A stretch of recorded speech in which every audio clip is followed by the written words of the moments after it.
some problems keep showing up in our lives over and over again. Yeah, they really do. We still struggle to notice them. Why is that? It's because we're standing way too close. We literally can't see the things right in front of us. Right.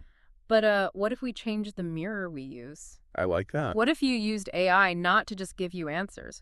What if you used it to ask you the hardest questions, the deep questions about your very own blind spots? That's a profound shift in perspective right there. Welcome to this deep dive. I'm so glad you're joining this conversation today, The Learner. It's going to be a good one. We've got a truly fascinating source document on the table today. It outlines 5 specific reflection prompts for an AI named Claude.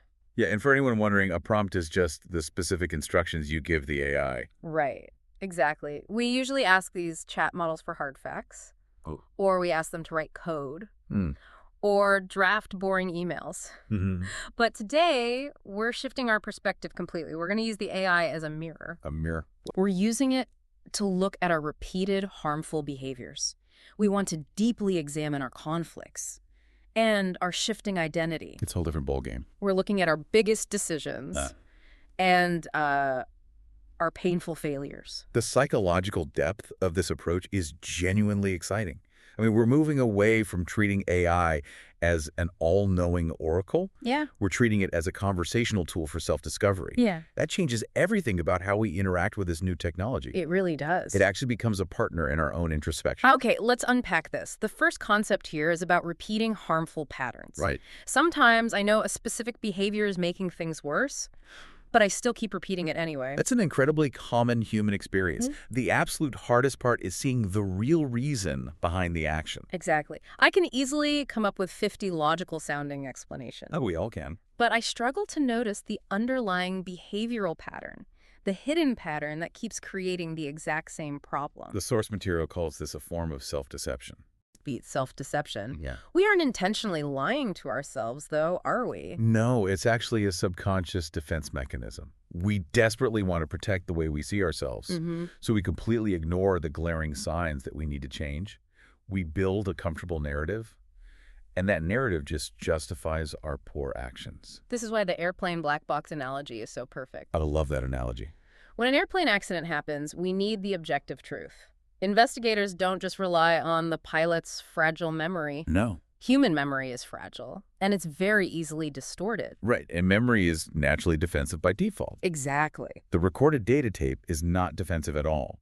Investigators review the hard data to understand what actually happened. It just tells the cold, objective story of the flight. Yeah, it cuts through the chaos of human emotion. We can use a prompt to apply this exact idea.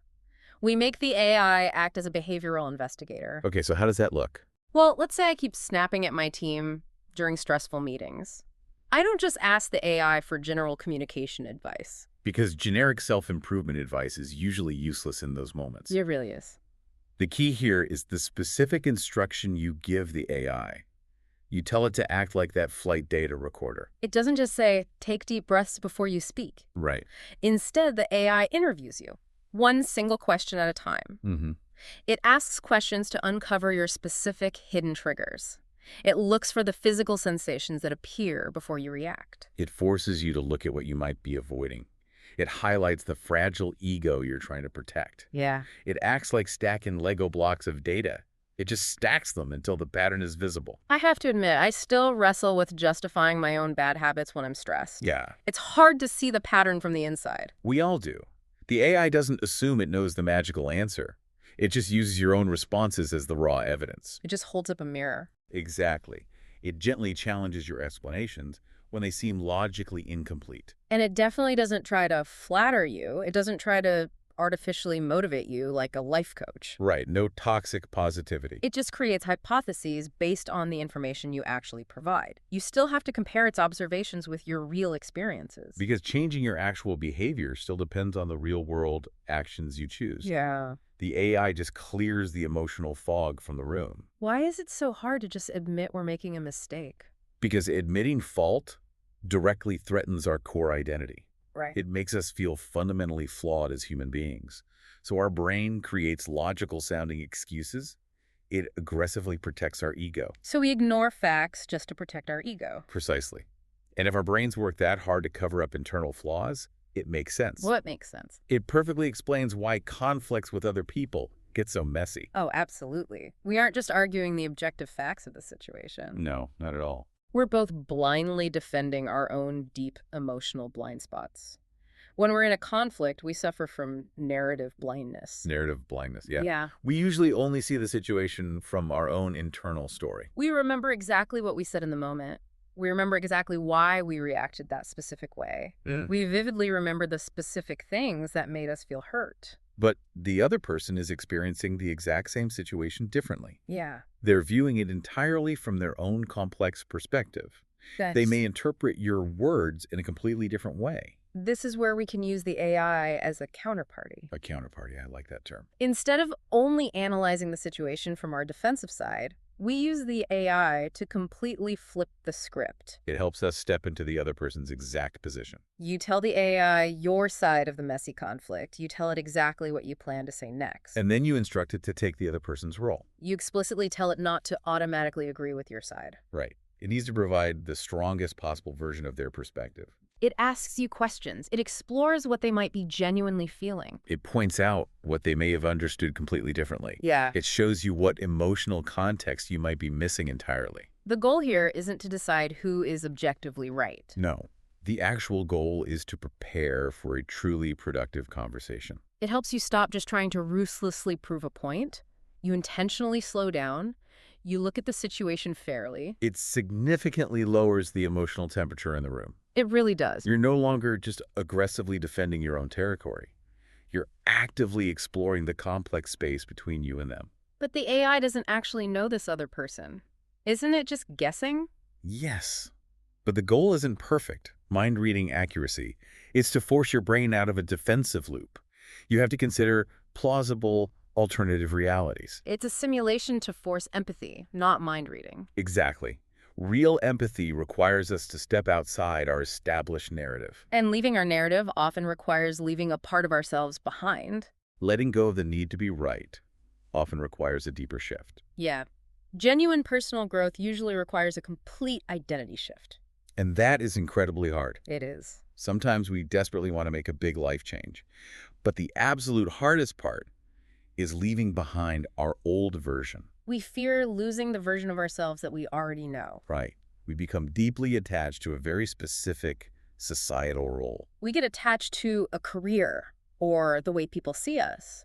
Leaving a known version of yourself is fundamentally terrifying. The source connects this directly to the end of history illusion. The end of history illusion. Let's explore that psychological concept. It's a fascinating quirk of human psychology. Yeah. We can clearly see how much we've changed in the past. Mm-hmm. We readily acknowledge our past growth and our past foolishness. We can look back 10 years and laugh at ourselves. Exactly. But we wildly underestimate how much we will change in the future. We falsely think we've finally arrived at our true final selves. Yes. We think our current emotional state is entirely permanent. The brain does this just to conserve heavy cognitive energy.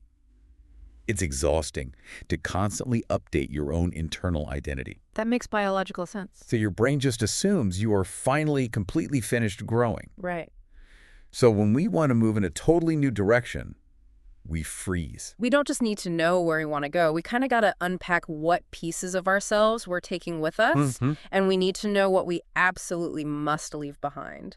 This is where we can use the AI again. We could look at this transition like a map. Okay. You describe your current role, your skills, and your daily habits. You clearly describe the new chapter you deeply want to pursue. The AI acts as your dedicated transformation map maker. And map maker. Right. It asks you targeted questions to understand the massive gap. The gap between your current identity and your desired future direction. Then it meticulously creates a customized transition map. Yeah. It identifies the core strengths and experiences you should carry forward.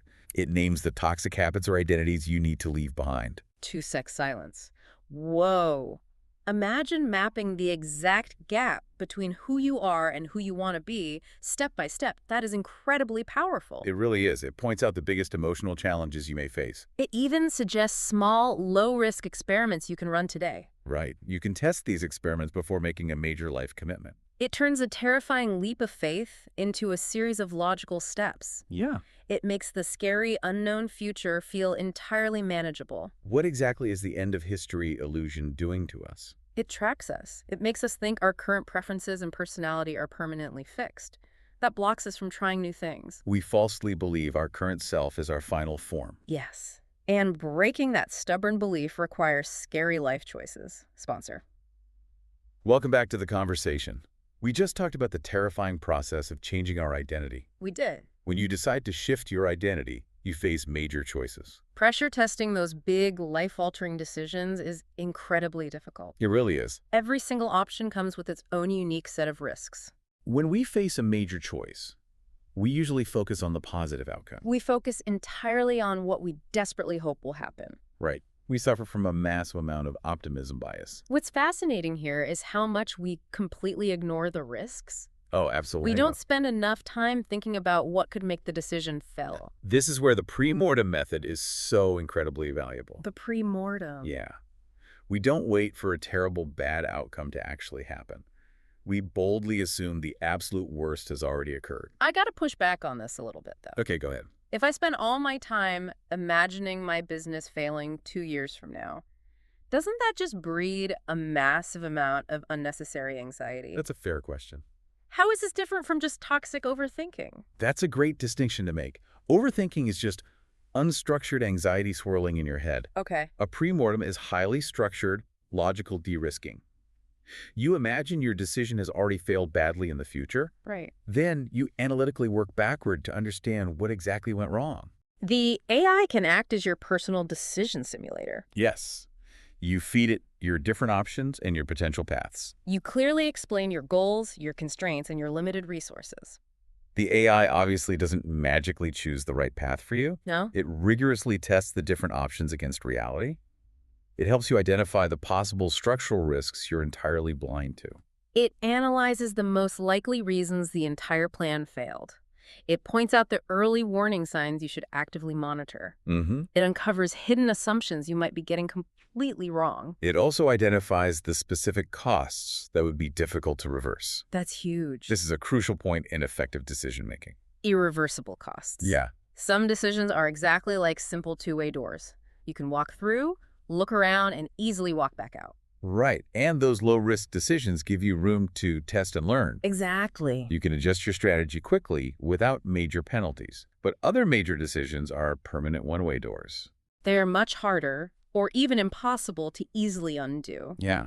They absolutely deserve deep simulation before you aggressively move forward. You need to know exactly which catastrophic risks you cannot ignore. The biggest overall value is getting a much clearer view of the downside. You stop being temporarily blinded by the exciting potential upside. Why do a pre-mortem instead of just learning from mistakes after they happen? Because some mistakes are permanent. Identifying fatal flaws before you execute saves you time, money, and heartache. Fixing hypothetical disasters is cheaper than fixing real ones. Beautifully said. But of course, no matter how much we carefully prepare, things are still inevitably going to go wrong in life. That is the hard truth. Some well-planned decisions will still fail miserably. When they do, how do we actually process that emotional pain? Learning from failure and pain is where we often get completely stuck. We really do. The difficult real-world experience is definitely bad enough on its own, but the internal story we tell ourselves afterward is much worse. We turn a single negative event into a massive global conclusion. We do. We fail at a project and we tell ourselves, I'm just not good enough. We face a tough rejection and we decide, I should never try again. Right. We get hurt and we conclude, I can't trust people anymore. The actual factual event and the meaning we attach are totally different things. Completely different. We constantly conflate them. We violently merge the neutral facts with our deepest, darkest insecurities. This is where we can use the AI as a helpful debrief partner. A debrief partner. Yeah. Instead of just looking back at the overwhelming failure, we break it apart. You describe the specific setback or the painful loss to the AI. Then you explain the internal story you've been telling yourself about it. The AI helps you reflect by separating the cold facts from the invented meaning. It looks entirely objectively at what actually happened in reality. It gently points out the heavy meaning you've added that isn't based on facts. It clearly clarifies what was actually within your personal control. It separates that from what was entirely outside your control. It asks you thoughtful questions before giving any sort of analysis. It doesn't try to immediately fix the emotional situation. It just helps you understand the cognitive mechanics more clearly. Mm-hmm. It helps you identify what toxic belief or fear you should leave behind. It gives you some much-needed emotional distance from the sharp pain. But there's a very crucial caveat we really need to mention here. What's that? AI definitely has significant fundamental limits in this deeply emotional area. It's a great starting point to systematically organize your messy thoughts, but it is absolutely not a replacement for real human emotional support. No, it lacks genuine empathy. It is just processing text based on complex mathematical probabilities. Is there a danger of relying on an AI for this instead of a real therapist or friend? Absolutely. The AI is a mirror to untangle your logic, but it doesn't have a heartbeat. It can't offer genuine emotional solidarity. AI organizes thoughts, but humans provide actual connection. Exactly. The authentic human connection is what actually heals the deep emotional pain. Yeah. The AI just helps you clearly map the chaotic territory of your thoughts. So, what does this all mean for us? We've covered a massive amount of psychological ground today. We really have. We looked at 5 different ways to use AI for deep, meaningful reflection. We looked at breaking harmful patterns and improving our messy conflict resolution. We mapped our shifting identities and simulated our most difficult life decisions. We objectively debriefed our painful, inevitable failures. The overarching theme is using AI as a mirror, not a magic oracle. The brilliant author of our source document suggests a 30-day personal challenge. Tell me about that. It's a really great idea. Try using one single reflection prompt every single day for an entire month. You definitely don't need to start with a major life-altering crisis. No. You can bring up small, annoying situations from your daily work or your relationships. Bring the small, quiet decisions that slowly shape the trajectory of your life. Instead of looking for a fast, easy answer, let the AI ask you questions. Let it gently help you see the overly familiar situations from a completely different perspective. After 30 days, the ultimate goal isn't that the AI somehow understands you better. No, the true goal is that you actually understand your own hidden blind spots better. You start automatically noticing the hidden patterns in the way you naturally think and react. You basically become an active, curious investigator of your own complex life. You finally reclaim your personal agency from your own subconscious automatic habits. That's the real power of it. For centuries, humanity looked up to the distant stars for answers. We did. We looked to ancient philosophy. And we looked to organized religion to understand ourselves. We searched absolutely everywhere for a mirror that could show us our true, authentic nature. We have always desperately sought out clear reflections of our own messy minds. And now, we're typing our deepest flaws into a machine built of silicon and math. We're quietly whispering our fears into the code, just hoping it will echo back the truth we've been hiding from ourselves. It's pretty wild when you put it like that. Thank you for diving deep with us today, learner. Keep asking the hard questions. Out Tiro Well music.